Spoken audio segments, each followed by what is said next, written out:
Imagine the US had dropped the atomic bomb on Tokyo, Japan's beating heart, its capital, its center of leadership. Why didn't that happen? Why were Hiroshima and Nagasaki chosen instead of the most obvious and symbolic target? By August 1945, World War II was nearing its brutal end. The US wanted to force a swift Japanese surrender without launching a ground invasion that would have cost hundreds of thousands of lives. So they made a list. A list of cities that could be bombed to send a shockwave through Japan. Cities that hadn't been ravaged by war yet, where the full destructive power of a single atomic bomb could be unmistakably clear.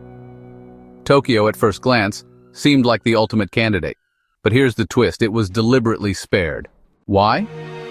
First, it had already been heavily firebombed. Leveling an already devastated city wouldn't create the same psychological impact. More importantly, Tokyo was home to Japan's government and emperor. If US forces killed the emperor or wiped out the entire command, who would even be left to surrender? That's not strategy, that's chaos. And post-war occupation? That would have been a nightmare. Then came Kyoto, culturally sacred, historically iconic, also on the list. But the US Secretary of War, Henry Stimson, personally intervened to protect it. He feared obliterating a city of such cultural weight would enrage generations of Japanese and destroy any hope for peace or reconciliation. So Kyoto was taken off the table. Eventually, Hiroshima and Nagasaki were chosen.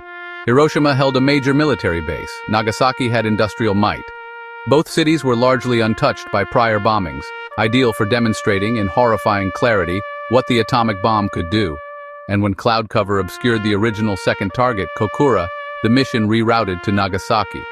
Just days later, Japan surrendered. No more bombs were dropped. Tokyo remained intact, not out of mercy, but out of cold, tactical calculation.